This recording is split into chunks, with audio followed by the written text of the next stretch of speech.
I'm sure we've all seen plenty of videos telling us how to get faster over 5k by doing X, Y and Z. But in this video, I'm going to take you through 6 big mistakes I made that took me from a 16:27 5k parkrun in 2008 to a 39:57 parkrun in 2022. But don't worry, because I'm going to make sure he tells you the 6 things you can do to avoid these big errors.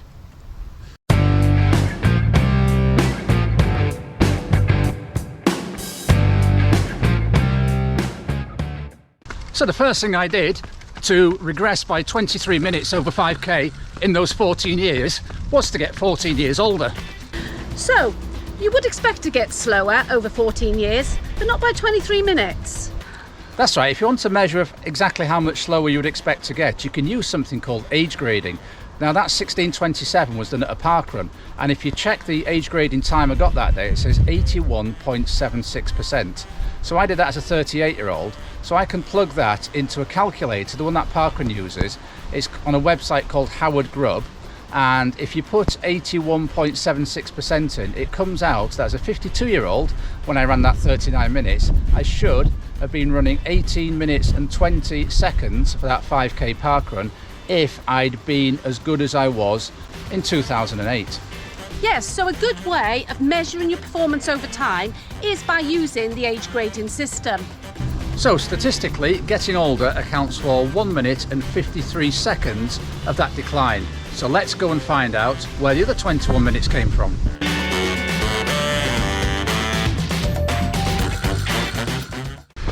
So the second and probably biggest reason that I dropped 23 minutes on my parkrun time over 14 years is changing to a sedentary job, which meant much more sitting down during the day. Yes, at the time I ran the 16:27, I had a reasonably active job. I was a school teacher in a secondary school, spending most of the day on my feet, moving between desks, walking down corridors, etc, etc.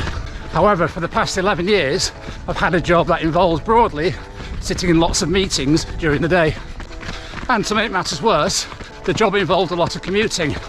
So between about 7:15 in the morning and 5 o'clock in the evening, I'm either sitting in a car or sitting in a meeting for most of the day.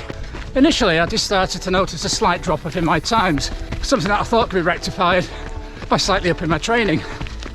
But as the months and years rolled past, my running got worse and worse. My times got slower and slower. And at the time, I didn't really realise why. In addition, at the same time, I started doing a part-time PhD and also writing books.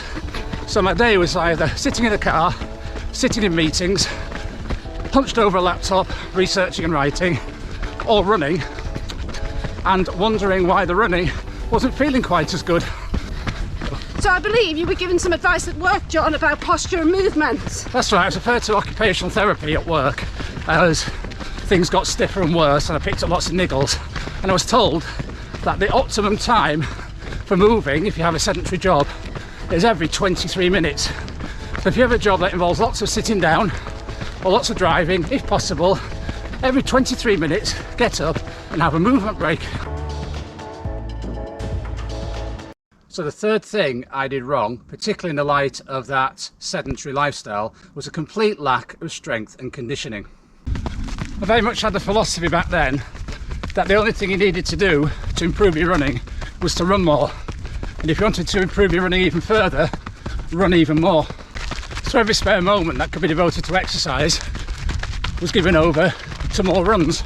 So given the fact my lifestyle had changed, really at that time my holistic approach to training should have changed, but unfortunately it didn't. So those glutes remained unactivated, those hip flexors got shorter and shorter, and eventually that led inevitably to injury. So I was quite stuck in my ways. That stubbornness that had seen me train every day and achieve pretty good times for what I started at was now meaning I couldn't change the way I approached training.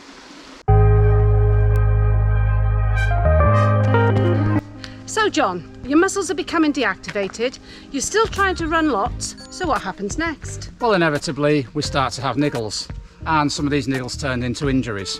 So, what did you do about those niggles and injuries? Well, in the past I'd always managed to run them off, so my answer to having niggles and injuries was to run even more to try and run off those injuries. And in fact, that Mallar's Pike parkrun where I ran 39 minutes was a case in point. If you remember, we'd gone there that day. I'd been suffering from quite a bad hamstring injury all week. So my solution to that was to drive down to Gloucestershire to do a parkrun. And because it was on trails, I'll be able to run it off and enjoy that particular event. And how did that end up? I got about 3/4 of a mile in, then had to walk the rest of the parkrun. Yes, I remember finishing and thinking, where is he? And I was a long wait. So John, what does a frequently injured athlete do? Go and see somebody about it. And did you? Yeah, I went to see one of the top sports physiotherapists in the area. I went to see a really excellent chiropractor recommended to me by another runner who'd had several injuries. So they both gave me plenty of exercises to do, and I did them for 3 weeks until I wasn't injured. So I got into a cycle of seeing a specialist, getting some advice, implementing the advice, then disregarding it after 3 weeks and getting injured again. So a recurring cycle of get injured, get some advice, come back, train, get injured again, and rinse and repeat. So a recurring cycle of get injured, get some advice, come back, train, get injured again, and rinse and repeat.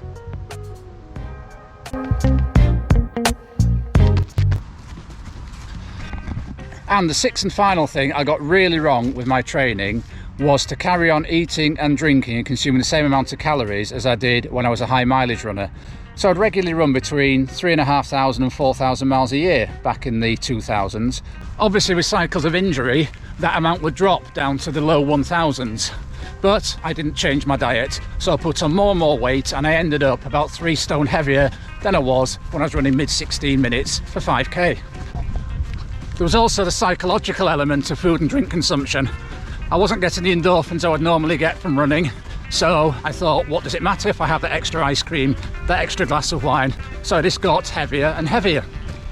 And inevitably running heavier fed into the other problems in that I was carrying more weight, my joints were having to take more of a pounding, and that just increased the amount of niggles and injuries I was getting.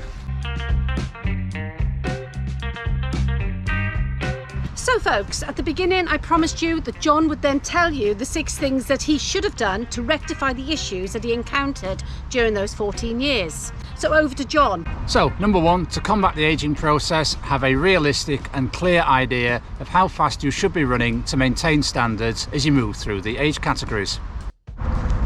So number 2, if you do have a sedentary lifestyle, make sure you get plenty of movement breaks during the day, and allied to that, get yourself a proper strength and conditioning program and stick to it. Number 4, learn the difference between a niggle and an injury, and don't run when you're injured. It's not big, it's not clever, kids. And number 5, John?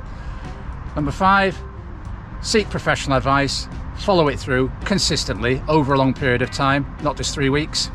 Number 6, use food to fuel your running, not as a sensory delight replacement to replace lack of running. So I hope you've learned something from the 6 things I did to lose 23 minutes over 5k, so you don't have to repeat those mistakes. If you have learned something, please consider giving this video a like. If you're new to this channel, then please consider subscribing as we bring regular training, coaching, racing and parkrun updates. And so until next time, keep on keeping on. Keep on keeping on.